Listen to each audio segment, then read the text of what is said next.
Dumating na si Pangulong Ferdinand Bongbong Marcos Jr. sa Czech Republic para sa 4 na araw na state visit kasama ang kanyang delegasyon at si First Lady Liza Araneta Marcos.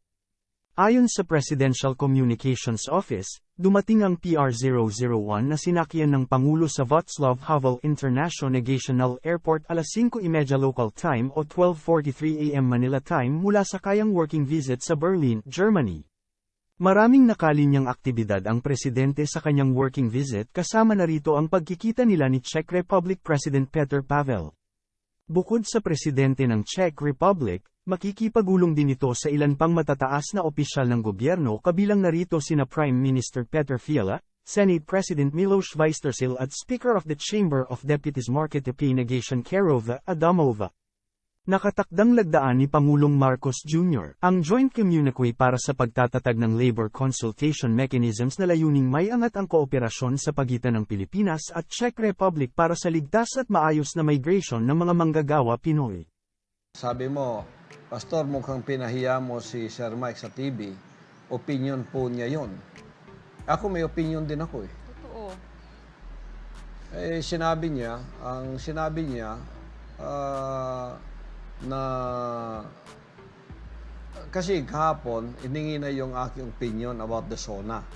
Sinabi ko na, di ba? Inulit nila kanina sa Usaping Bayan. Ano ang comment ni Mike Abe? Sabi niya, hindi naman natin maatas yan sa isang tao lang. Kung yan, babanggitin niya lahat.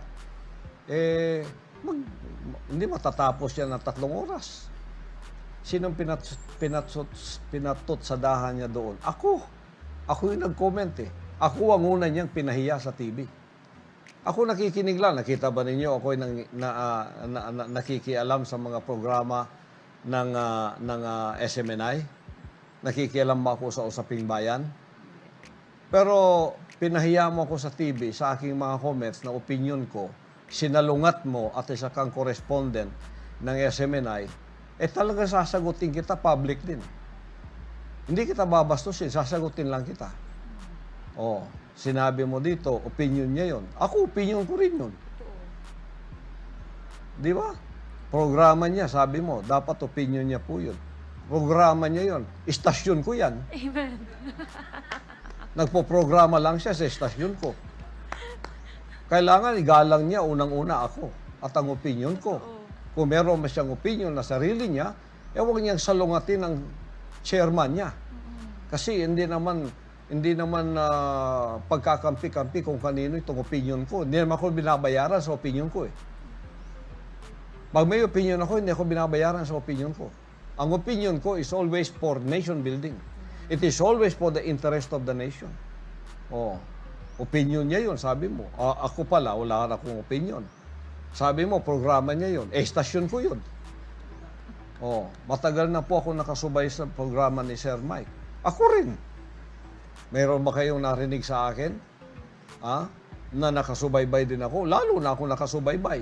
Pero pag nagkamali kayo riyan, at para mo napansin kong hindi na kayo objective, talagang nandyan ako. Hindi nyo pwedeng gamitin ng SMNI para sa sarili ninyong opinion na hindi na objective. Hindi pwede sa SMNI yun. Sabi mo, nasaktan, pati ako nasaktan sa sinabi niyo po. Bakit ka masasaktan? Public dialogue yun. Hindi naman personal yung sa akin. Kinurek ko siya sa sinabi niya na ito ang mali niya. Sabi niya, huwag nating iatas sa isang tao ang lahat ng ito. Mali ka doon. Ang presidente nakaatas lahat sa kanyang balikat ang lahat ng problema ng bansa. Peace and Order number 1. Insurgency number 1. CPP-NPA. NDF. Drug problem. Yung tiwali, tulad ng sinabi ni Senator Amy Marcos, nakasalalay yun sa kanya. Mali ka doon, Mike Abe. Na hindi natin pwedeng iatas sa isang tao. Bakit? Isang tao ba lang itong ordinaryo? Isang tao yan na binoto ng 31 million at siya'y ginawang presidente para harapin ang lahat ng problemang ito, Mike Abe. Matagal tayong magkaibigan. Correspondent ka dyan. Matagal ka na riyan. Hindi ako nakikialam sa mga sinasabi mo. Basta matuwid. Pero sinasabi mong may nandiyan naman ang Armed Forces of the Philippines para sa insurgency, CPP and PNP. Gagalaw ba yan kung walang maliwanag na utos ang ating Pangulo? Kasi siya ang Commander-in-Chief. Gagawa ba yung pulis kung hindi sila backup ng presidente?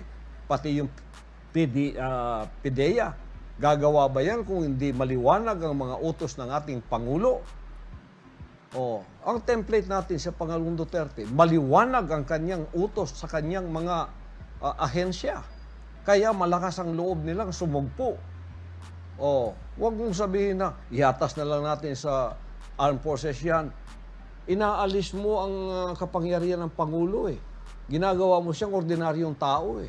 Hindi pwedeng comment na ganun. Kaya sinabi ko sa iyo, linawin natin ito, mali ka doon. Public dialogue ito. Pinahiya mo ako sa una kong sinabi na para bang sinasabi mo na mali yung sinabi ko na kailangan sabihin ng Pangulo yun para marinig naman natin at magkaroon ng contentment ang puso natin na ang ating Pangulo ay matapang na humarap sa mga problemang ito. Hindi mo pinagtatanggol ang Pangulo pinaplatter mo siya eh. Ako nagtatanggol ako sa Pangulo.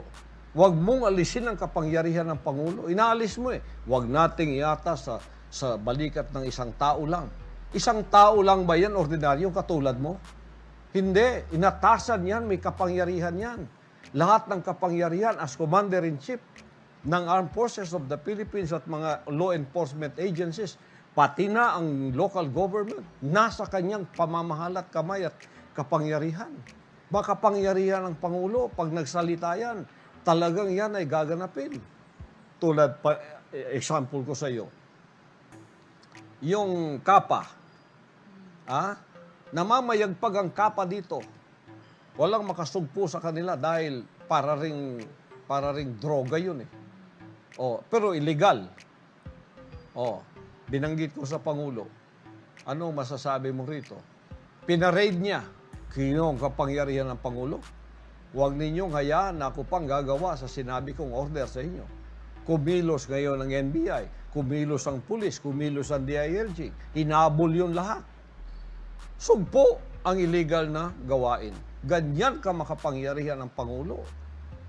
Yun ang hinihintay ng taong bayan. Kasi ang salita ng Pangulo parang salita ng harian, makapangyarihan. Pag sinabi niyang itong NTF-ELCAC, ipagpapatuloy natin, palalakasin natin. Itong insurgency, haharapin ko yan. Lahat, itong CPP and drug. Naku, ang power nun, babakapin yun sa armed forces at saka sa law enforcement agencies. Doon kita sinalungat. Public dialogue to. Natalo ka sa debate, binastos mo ako eh. Sariling istasyon ko, babastusin mo ako, broadcaster ka lang. Kahit 15 years ka pa riyan. Binagsakan mo ako ng microphone sa sarili kong istasyon, kahit sariling programa mo yan. Magkakaprograma ka ba riyan kung hindi kita papayagan? Sa katapusan ng iyong mga sinasabi noong mga unang panahon, di ba? Salamat, Chairman. Salamat sa pagtitiwalang binigay mo sa amin. May pagtitiwala ako na kayo gawin ninyo ang tama at mag-comment kayo ng tama at huwag ninyong ilihis ang mga tao sa komentong tama. Hindi tama yung sinabi mong huwag nating iatas sa balikat ng isang tao. Pinaplatter mo ang presidente. Hindi ordinaryong tao ang presidente. Makapangyarihan yan. Kung anong salita niyan, talagang tutuparin ng lahat. Ganon ang gusto nating marinig sa kanya. Tulad ng kapatid niya, si Jaime. Magalit ka na, Bongbong. Kasuhan mo ng mga taong ito, itong mga lawless na to, itong mga smugglers na to, nagpapahirap sa taong bayan. Ganon. Kaya kung ikaw nakikipag-public dialogue sa akin, yung inulit yung sinabi ko kahapon, tapos sinulungat mo, napahiya ako. Ako ang una mong pinahiya eh. Pagkatapos, hindi naman kita pinahiya, sinabi ko lang, mali ka riyan. Linawin natin ito. Tama naman yung sinabi ko, di ba? Nag-walk out ka, bastos yun. Kasalanan mo yun.